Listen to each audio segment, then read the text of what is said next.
Local, breaking news. This is WYFF News 4 today. It's the holiday weekend and folks are on the move. How airports are preparing for a climatic end to a record-breaking summer of travel. And the son of a sailor has passed away. We'll have more on the death of music legend Jimmy Buffett. Good morning, everybody. I'm Stephanie Trotter. Thanks for starting your holiday weekend with us. Lots of weather-based activities going on today. It's the start of dove season, right? And college football. Here's the current look from our downtown Greenville Skycam, and meteorologist Sydney Sullivan joins us with what the day will bring. Good morning. Good morning. Yes, feeling a little bit more like football weather for us this morning as our temperatures are sitting actually a little bit below average. So we will certainly take that, especially after a hot stretch of weather that we saw for most of the month of August. Things are starting to cool down, at least briefly for the time being. So we look at our live Super Doppler for nice and dry conditions for the time being. We do have a good amount of cloud cover, at least to start out the day. But as the day does move on, we'll start to see a little bit more sunshine begin to develop. So we look at our temperatures right now, upper 50s to the low to mid 60s. We're sitting at 60 degrees in Asheville, 58 in Cullowhee, 65 in Greenville. Our friends in Lauren, 59 degrees, so not too bad. And if you've stepped outside, that humidity is on the low side, so feeling fantastic. It's one of those days you want to have the windows rolled down and enjoy all of the comfortable conditions that we do have out and about today.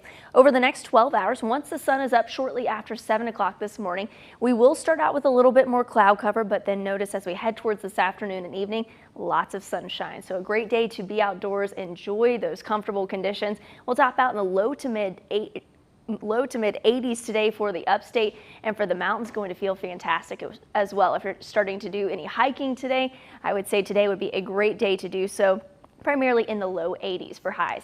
But as we move throughout the next couple of days, we will gradually see a little bit of an uptick in those temperatures, and I'll have a closer look at just how warm we go coming up.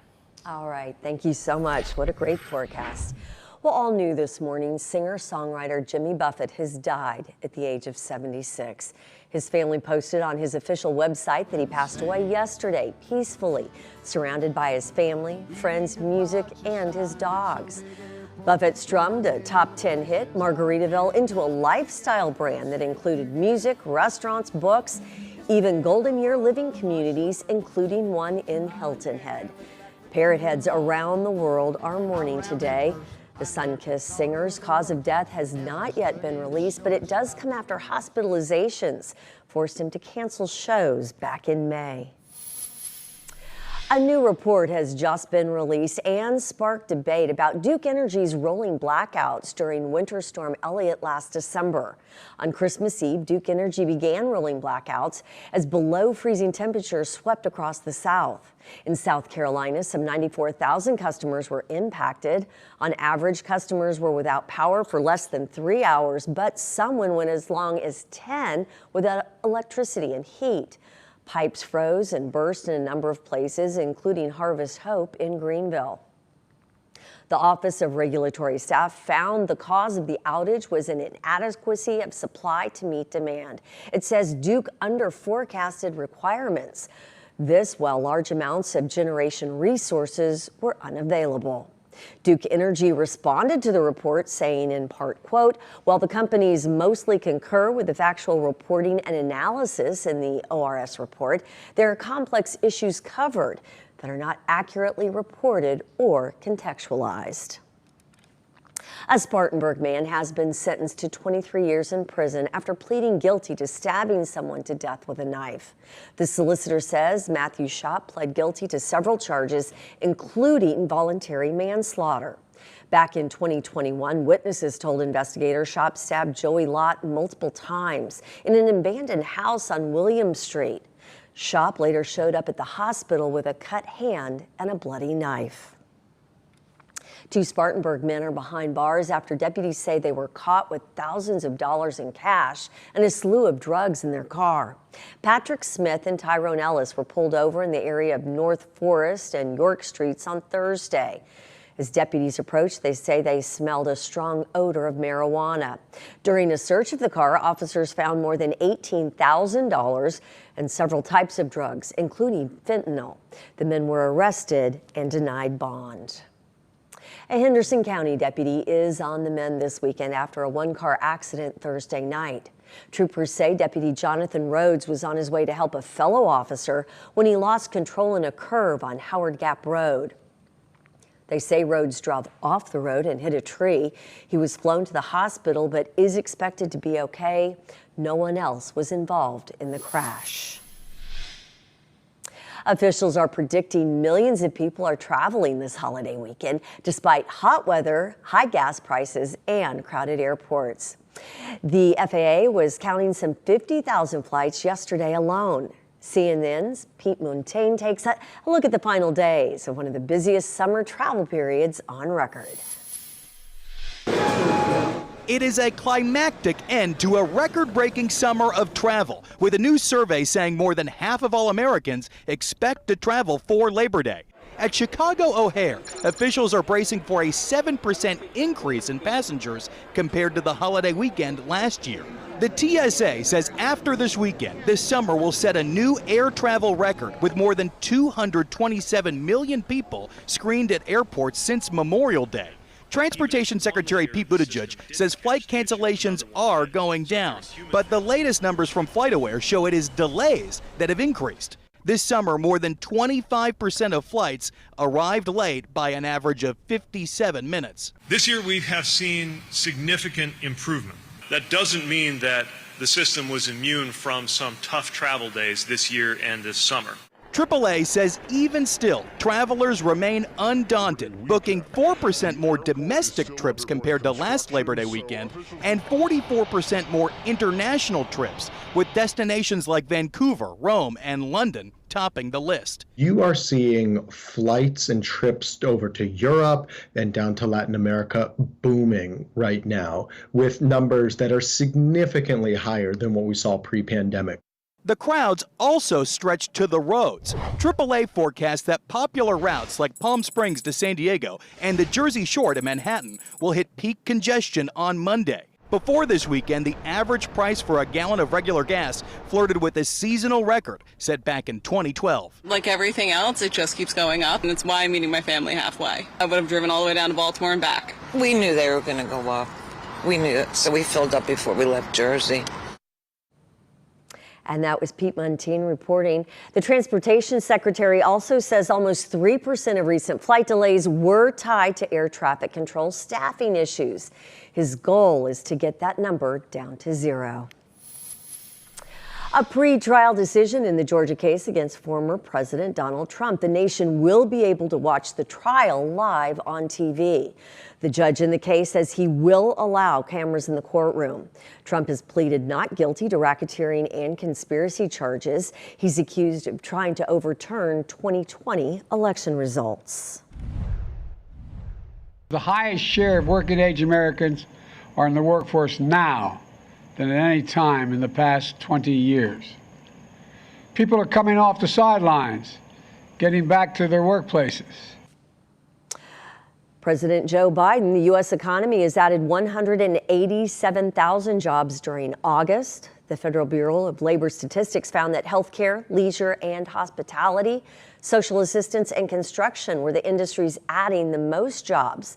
Unemployment did bump up, however, to 3.8%. That's the highest figure since February of last year.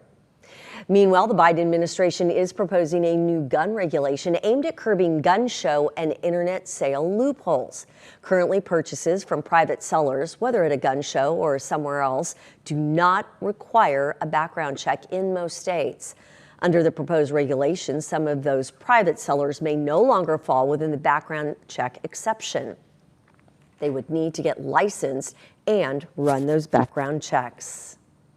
The Pentagon has launched a website to give the public easier access to declassified information about UFOs. The Defense Department calls the site a one-stop shop for publicly available UFO records. Officials believe it will shed light on the work done by federal agencies. So far, there are only a few videos, some of them labeled unresolved or unclassified on the site. Locally, some changes last night at Greenville County High School football games. Earlier this week, the district announced safety changes in light of recent events at athletic venues across the country. The changes include middle school students and younger must be accompanied by an adult that is at least 19 years old. High school students must have a school-issued ID to enter an athletic event alone, and fans must be seated in the stands during the games. I think it makes us feel safer because I know no strangers are coming in that could possibly want to cause us harm. And it is a little bit of an inconvenience, but I think it's for the best. And we're in high school, we can keep track of our IDs and have them with us. The district says people who do not follow the new rules will be removed from the game without a refund. Celebrating Anderson kicked off last night at the Anderson Sports and Entertainment Center. The three-day event includes a food truck rally, music, more than 60 vendors, and activities for the whole family. And of course, the big one, hot air balloons. Aren't those beautiful? Friday was the first flight for the balloons. Take a look right over here. See these guys coming out, taking the kids and the big kids and the little kids. They all just love it, and I love sharing that with people. The event is free, but money raised will go toward the Cancer Association of Anderson. Oh, how time flies. Check this out. The Bon Secours Wellness Arena, it's celebrating 25 years this weekend. Here's a look back and to its future. After months of construction, toilet testing, and ticket sales, let's go for it.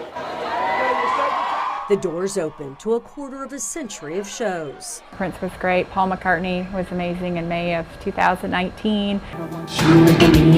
Janet Jackson kicked off opening weekend with Pearl Jam and Spirit Fest to follow. Since then, Rock to Sesame Street stars have entertained some 12 million fans, along with rodeos, Ringling's last Pachyderm party, hockey, and hoops.